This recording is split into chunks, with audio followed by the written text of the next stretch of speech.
జ్యోతిషాస్త్రరీత్యా ద్వాదశ రాశుల్లో 9వ రాశి అయినటువంటి ధనుసు రాశి మిత్రులారా, మీరు మూలా నక్షత్రం 1, 2, 3, 4 పాదములు, పూర్వాషాఢ నక్షత్రం 1, 2, 3, 4 పాదములు, ఉత్తరాషాఢ నక్షత్రం మొదటి పాదానికి జన్మించిన మీరు ధనుసు రాశి వారిగా పరిగణించబడుతున్నారు. ఈ మే నెల 2025 శుభాశుభ ఫలితాలు ఎలా ఉన్నాయంటే, మీకు అర్ధాష్టమ శని ప్రారంభమైంది. నోటిలో వచ్చి కూర్చుంటున్నాడు శని భగవానుడు, జాగ్రత్త.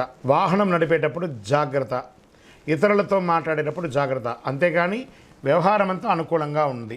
బుధుడు మీనరాశిలో 4వ ఇంట్లో, కుజుడు 8వ ఇంట్లో బలహీనపడుతున్నాడు. శుక్రుడు ఈ నెలంతా అనుకూలంగా ఉన్న స్థితిలో ఉన్నాడు. బృహస్పతి 6వ ఇంట్లో ఉండడం, అర్ధాష్టమ శని. వృత్తి వ్యాపారాల్లో కొంచెం విశ్రమ ఫలితం ఉంటుందని కూడా చెప్పచ్చు. దీర్ఘకాలిక రుణబాధ నుండి ఉపశమనం పొందుతారు. సోదర సోదరులతో స్థిరాస్తి వివాదాలు పరిష్కారం అయ్యే అవకాశాలు ఉన్నాయి. అతి కష్టం మీద రావాల్సిన సొమ్ము సకాలంలో చేతికి అందక ఇబ్బంది పడే అవకాశాలు ఉన్నాయి. భూ సంబంధిత క్రయ విక్రయాల్లో లాభాలు మెరుగ్గా అందుకుంటారు. మాస మధ్యంలో కొన్ని వ్యవహారాల్లో ఇబ్బందులు తప్పవు. రుణదాతల యొక్క ఒత్తిడి పెరుగుతుంది. బ్యాంక్ నుంచి కానీ, చిట్ ఫండ్స్ నుంచి కానీ, లేదా ఇతరులతో చేబుదులుగా తీసుకున్న వాటికి మనం తీసుకునేటప్పుడు ఎలా అందంగా ఆనందంగా తీసుకుంటామో, ఇచ్చేటప్పుడు కూడా అంతకంటే ఎక్కువ రెట్టింపు ఆనందంతో తిరిగి ఇవ్వాలి. ఉద్యోగస్తులకు అధికారుల ఆదరణ పెరుగుతుంది.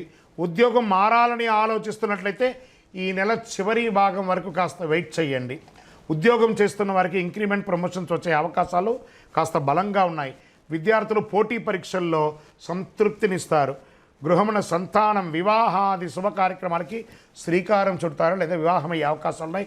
సీమంతాలు, వివాహమైన వారికి ఇవన్నీ కూడా జరుగుతున్నాయి. చిన్నపాటి ఆరోగ్య సమస్యలు ఉన్నప్పటికీ ధైర్యంగా ముందుకు సాగుతారు.